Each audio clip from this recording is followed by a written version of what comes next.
Hi, I'm Mark, producer of Roundtable, the TV series born here in New York City at the legendary Manhattan Neighborhood Network Studios. The exchange of ideas is important, and that is why we bring to you the following presentation. Please watch.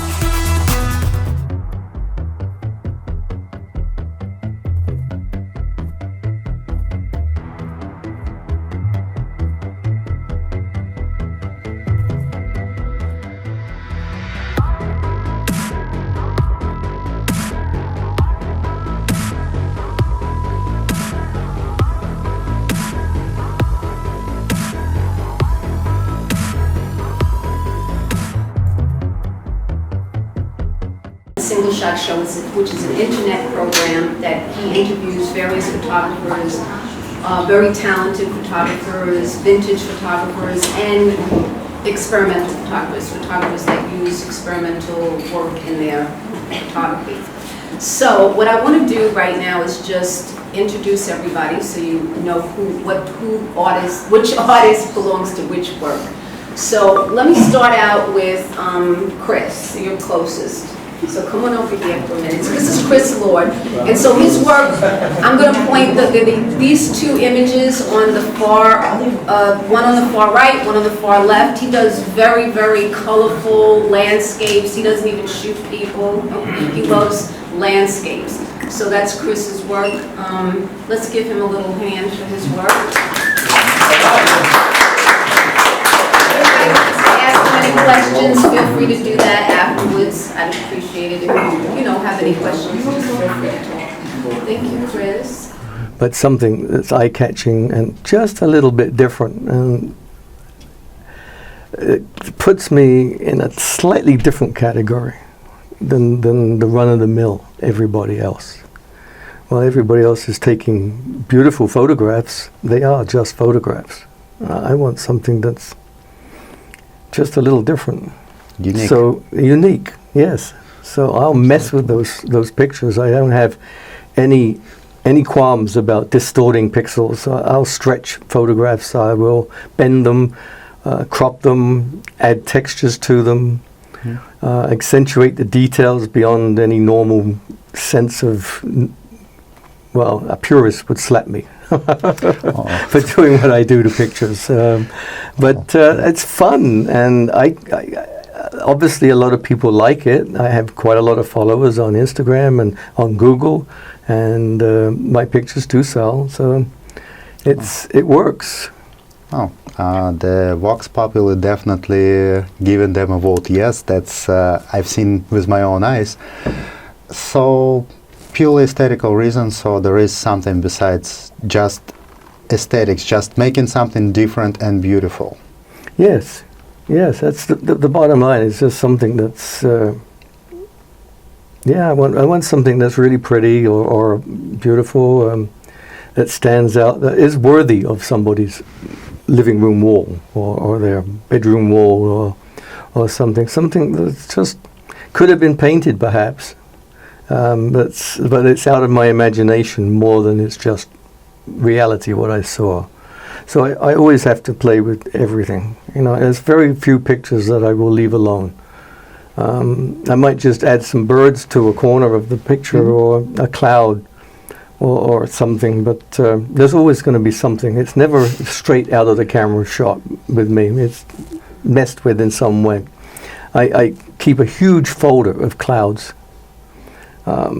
I go to England every year, and the clouds in August over there are just tremendous. There's fabulous clouds everywhere, and I just take pictures of skies all the time and sunsets. And every time I see pictures like that, they just get put into one big folder.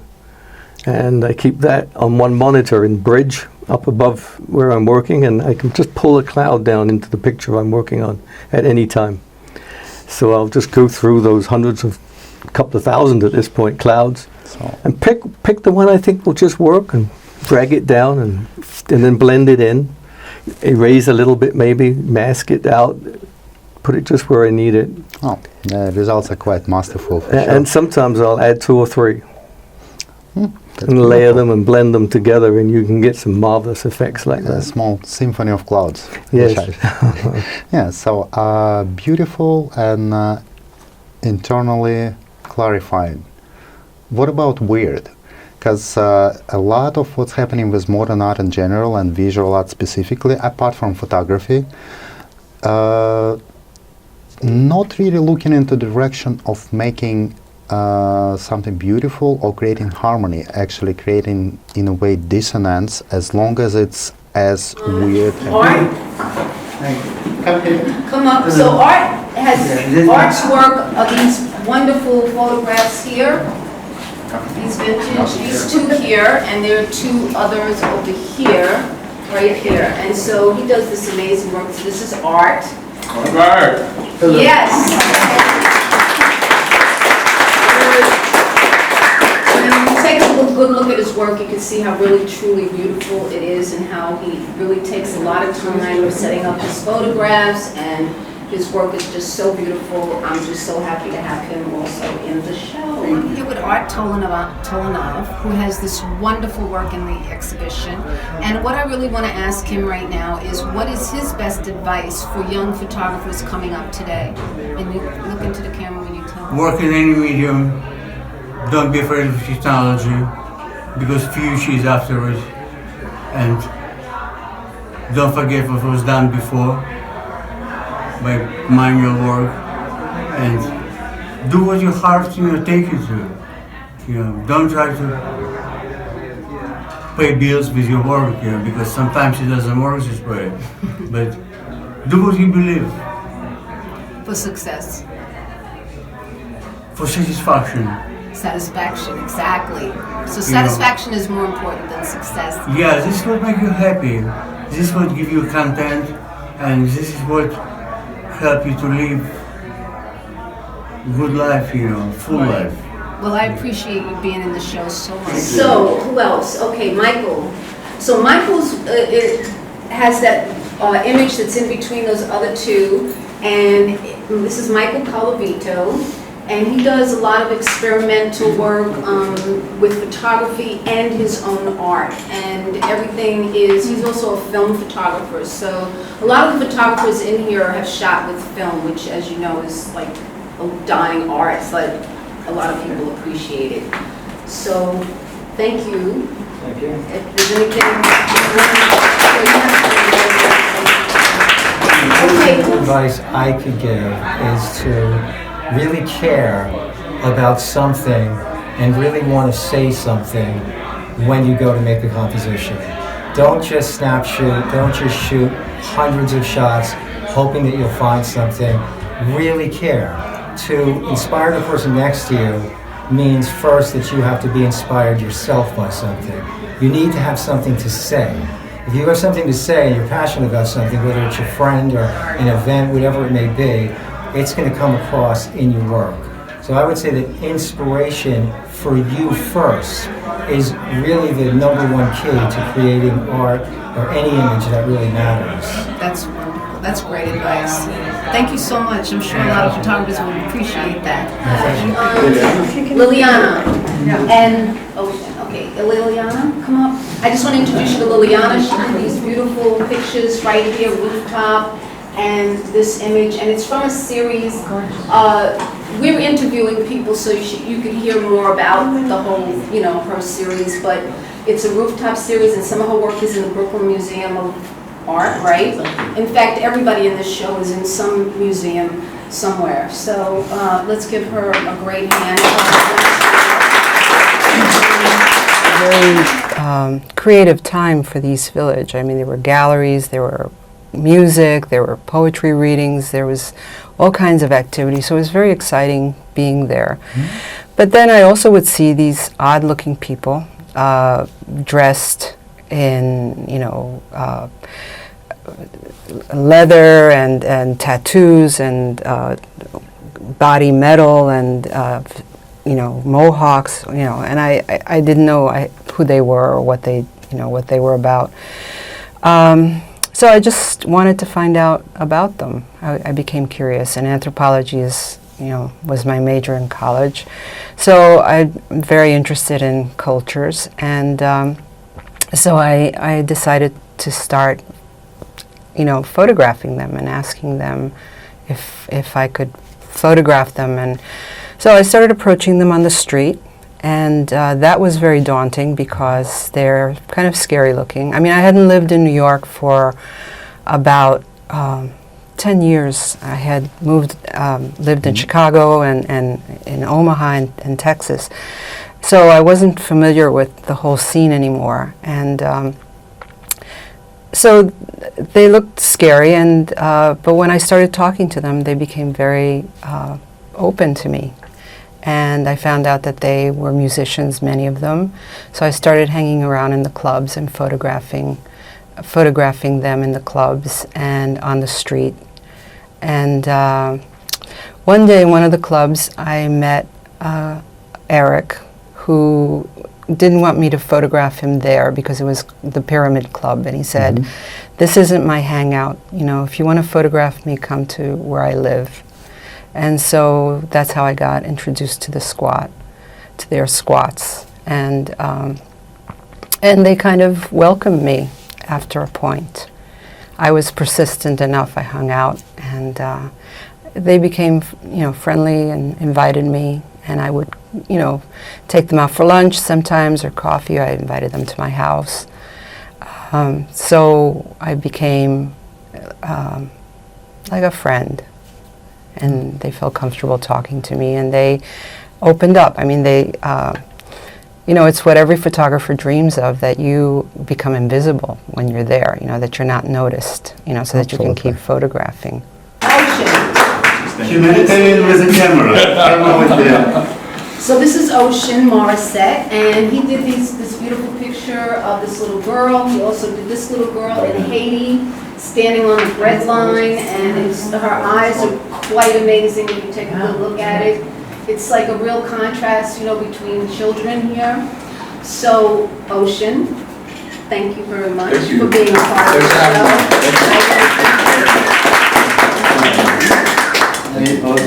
So I'm sitting here with Ocean Morissette, who is a wonderful photographer. In fact, he's so wonderful that I had him in an exhibition like 7 years ago. So, he's still here, he's still around, he's gotten even better at his work, and we have a couple of his images in the gallery. First, tell us a little bit about what inspires you as a photographer. You can keep it brief, Tell us what inspires you as a photographer. What inspires me is really humanity, the human condition. I think we live in a time in the United States now where we see humanity is just eroding. Looking for subjects that reflect humanity in all its manifestations is really my motivating factor. I like going out. My style is candid, so I'm always taking candid photos. But I'm looking for images that tell stories about the human condition and whatever that may be. But in that practice of photography, it helps to keep me connected to what's important to me, at least. Exactly. Okay, I can see that. So the picture of the little girl in Haiti, tell me a little bit about that. Sure. That picture was taken in 2004 in the aftermath of Hurricane Jeanne. There were over 3,000 people that were killed as a result of the hurricane. My background, my parents are from Haiti.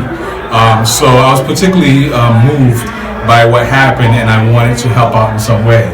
So I volunteered with an organization out of Boston called Heritage Foundation, and we went down I volunteered to give out food, clothing, whatever was needed down there. And I also documented some of the aftermath. So that photograph is of a little girl on a food line that was essentially like 1.5 miles long. It's such a beautiful photo. I mean, her eyes just sparkle. Her eyes were like windows to her soul. Absolutely. And she was her and her little brother were the only children on the line on a hot day, like today in New York City is a hot day. And they were just absolutely crushed in that line, just waiting for food.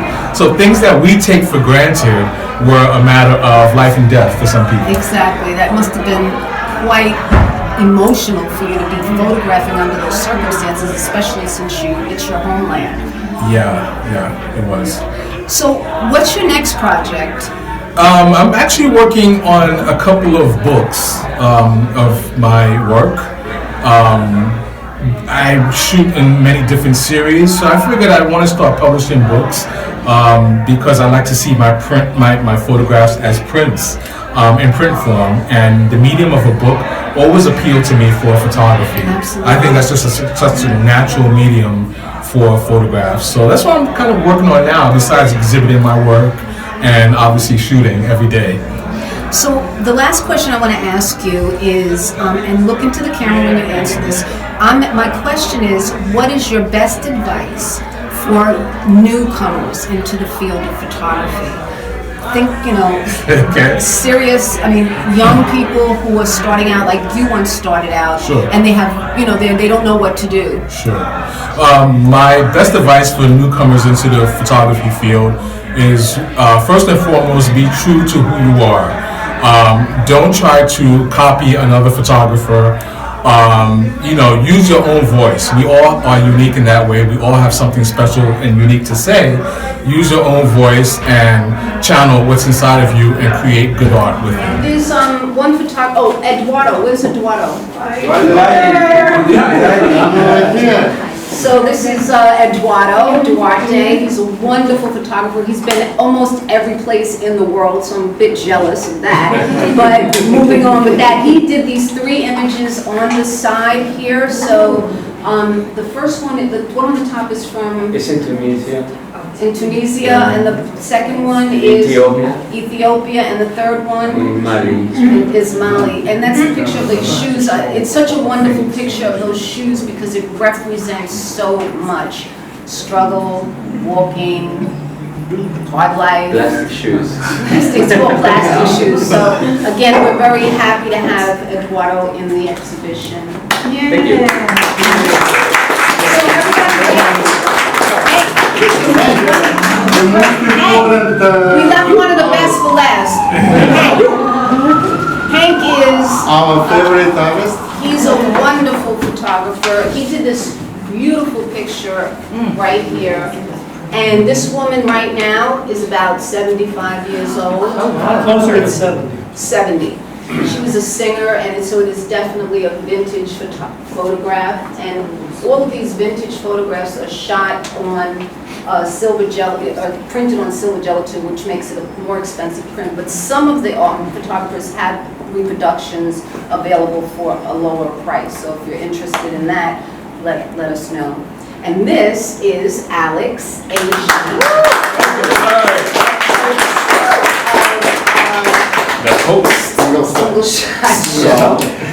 Show. Beginning probably about 1974 or 5, when I started making mini records, and I was having to do most of the work myself. In other words, be an engineer, be a photographer, find the money to pay the musicians and all these different things. I became concerned because you were supposed to list credits on the back of a record, produced by the engineer and so forth. So for the photographer credit, it never said Hank O'Neill. Why not?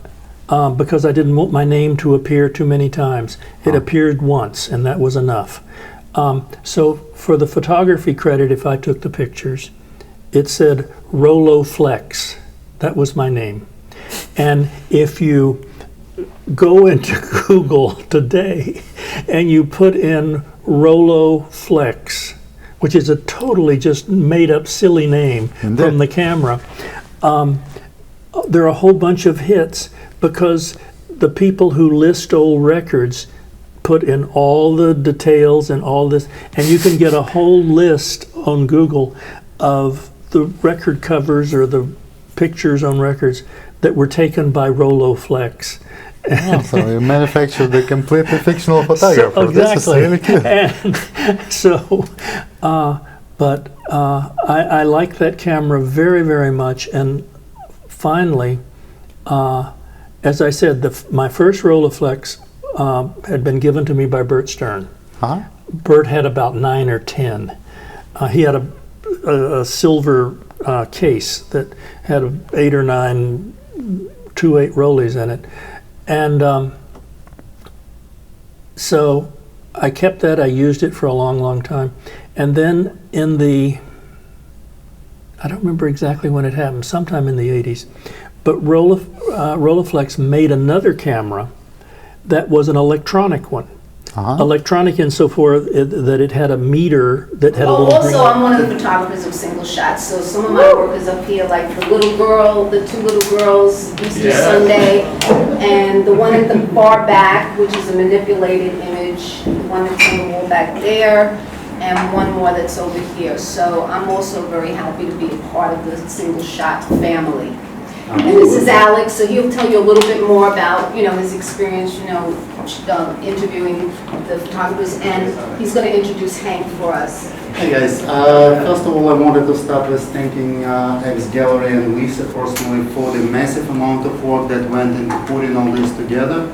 And the show is called Traditional Experimental Photography, and you might think that one wall is experimental, another wall is traditional. Is not exactly so. Every photographer who participated in this exhibition was doing experiments in one way or another, exploring something new. Hank's work seems to be very refined, classic photography, but one of his shots was so experimental in its composition. Remember this work with the girl covered with the tape? Yeah. It was shot traditionally, but the idea, the concept, the approach was experimental. Ocean's work is traditional, but his premise is experimental. It's very open to the world. It's actually filled with the idea of making this world a better place.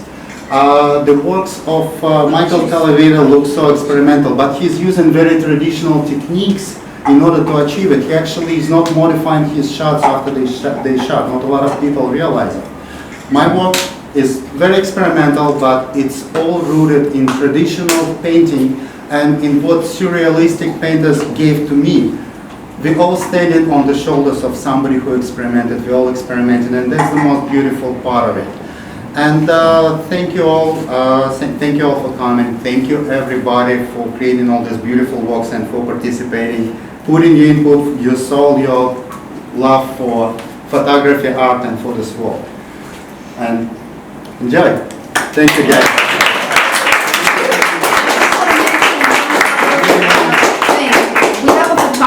I just want to mention this because he's so important to this exhibition. His name is Rashad Horowitz, and that's his photograph right there, the doves coming out. So what I want to say is that Rashad was one of the very youngest survivors of the Holocaust. He's still alive, and he's actually in Schindler's List.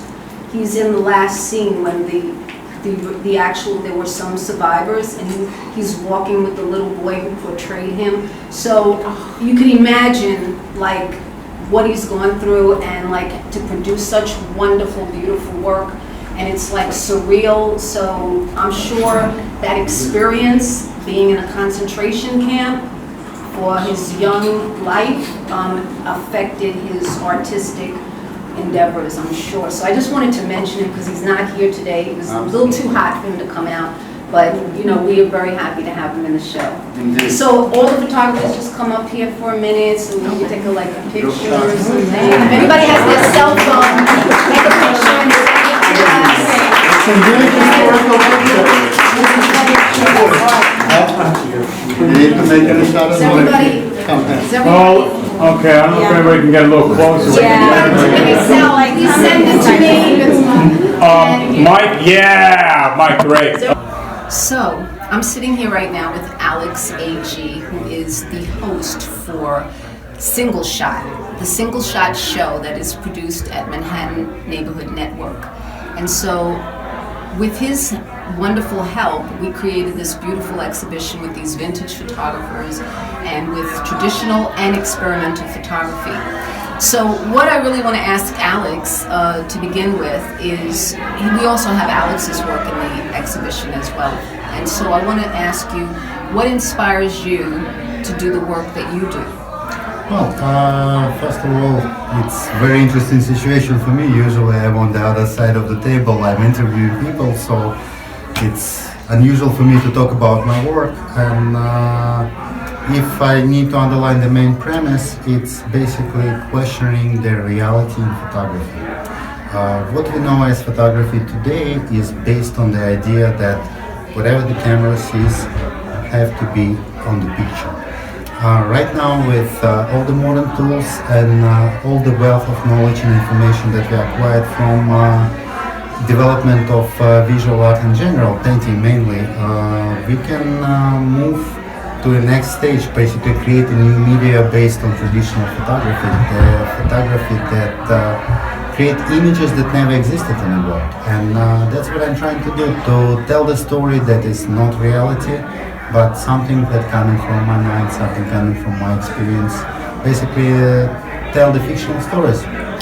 That's wonderful to give us that insight into what what makes you create the work you create. So a really important question that I want to ask is that what great advice could you give to photographers just coming in now? When I was teaching photography, I always would start my class, the very first class of the course, with exactly the same stance. Just remember that photography is about painting with light.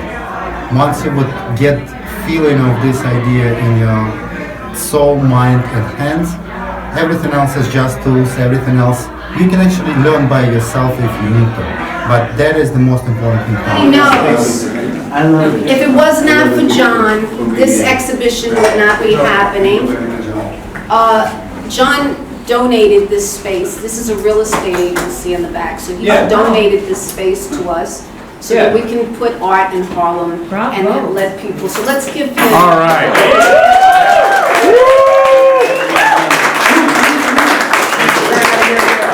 Hey, very nice to meet everybody. Thanks for coming. Enjoy the show and buy art. Okay. That glass and take let's have a toast. Lift your glass and let's have a toast. All right. Hey. Toast, everyone. Cheers. Thanks, everybody. Cheers. Thank you. Thank you. Thank you. Great show. Thank you very much.